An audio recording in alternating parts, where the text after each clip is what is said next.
अस्सलाम वालेकुम। आप सुन रहे हैं Tales and Stories. आज की कहानी का नाम है मनहूस साया। एक ऐसी खौफनाक कहानी जो आपको रात भर सोचने पर मजबूर कर देगी। ये कहानी सुनकर शायद आप अकेले अंधेरे में बैठने से घबराने लगे। तो तैयार हो जाओ खौफ और सनसनी के सफर के लिए। यह है हिस्सा अव्वल, अंधेरे में गूंजती सदा। रात की सियाही पूरे जंगल को अपनी लपेट में ले चुकी थी। चारों तरफ दहशत और खामोशी तारी थी। दरख्तों के पत्तों की सरसराहट में ऐसा महसूस हो रहा था जैसे कोई दबे कदमों मेरे करीब आ रहा हो। मैं 2 दिन से इस वीरान जंगल में भटक रहा था। भूख और प्यास की शिद्दत ने मेरे जिस्म को कमजोर कर दिया था, मगर इससे भी ज्यादा खौफनाक चीज वो पुरस्रार खामोशी थी जो हर लम्हा मेरे असाब पर छा रही थी। अचानक सन्नाटे में एक अजीब सी आवाज गूंजी। ये एक हल्की सी सिसकी थी, जैसे कोई दर्द में करा रहा हो। पहले तो मैंने इसे वहम समझा, लेकिन जब आवाज मुसलसल सुनाई देने लगी तो मेरे अंदर एक अजीब बेचैनी पैदा होने लगी। मेरा दिल जोर जोर से धड़कने लगा। ऐसा महसूस हो रहा था जैसे कोई किसी मदद का इंतजार कर रहा हो, शायद कोई जानबूझकर मुझे अपनी तरफ मुतवज्जे कर रहा हो। हिम्मत करके मैंने आहिस्ता आहिस्ता इस आवाज की समत कदम बढ़ाए। हर कदम के साथ ऐसा लग रहा था जैसे जमीन मेरे नीचे धंसती जा रही हो, जैसे जंगल मुझे निगलने के लिए तैयार हो। हर साए में कोई मौजूद लग रहा था, हर दरख्त के पीछे कोई छुपा महसूस हो रहा था। मैं रुककर इर्द गिर्द देखता, मगर सिवाय तारीकी के कुछ नजर नहीं आता था। बिलाखिर मैं इस जगह पहुंचा जहां से वो आवाज आ रही थी। मेरे सामने एक पुराना बोसीदा लकड़ी का संदूक पड़ा था। आवाज इसी में से आ रही थी। मैंने कपकपाते हाथों से संदूक खोलने की कोशिश की, मगर वो मजबूती से बंद था, जैसे किसी ने जानबूझकर उसे कुफल कर रखा हो। मेरे पास कोई औजार नहीं था, इसलिए मैंने एक पत्थर उठाया और संदूक पर ज़रबे लगाने लगा। जैसे जैसे मैं ज़रबे लगा रहा था, अंदर मौजूद हस्ती की सिसकियां तेज होती जा रही थीं। यूं लग रहा था जैसे अंदर कोई अजियत में तड़प रहा हो।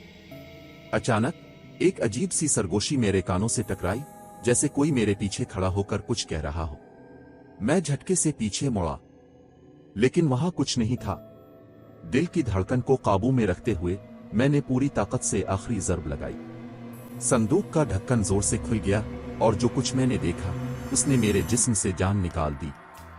अंदर एक नहीफ व नज़ार बच्ची थी। इसकी आंखें खौफ से फैली हुई थीं और जिस्म खून में लथपथ था, जैसे किसी ने इस पर बेरहमी से जुल्म किया हो। इसके हाथ और पांव पर गहरे नील के निशानात थे और उसकी सांसें मध्यम हो रही थीं। ऐसा लग रहा था जैसे वो आखिरी सांसें ले रही हो। अचानक बच्ची ने अपनी खाली बेजान आंखों से मेरी तरफ देखा और सरगोशी में कुछ कहा।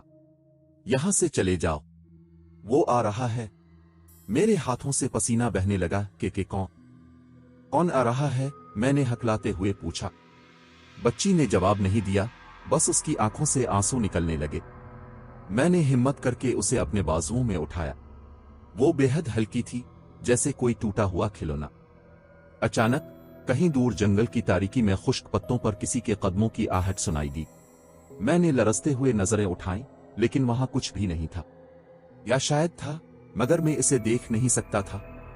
मदद के लिए मैंने चारों तरफ नजर दौड़ाई, लेकिन जंगल में हमारी मौजूदगी के अलावा कुछ भी जानदार महसूस नहीं हो रहा था। मेरे पास खाने के लिए कुछ भी नहीं था, ना ही पानी। मेरी अपनी हालत भी ठीक नहीं थी, मगर अब मेरी जिंदगी एक और वजूद से वाबस्ता हो चुकी थी और मैं इसे अकेला नहीं छोड़ सकता था।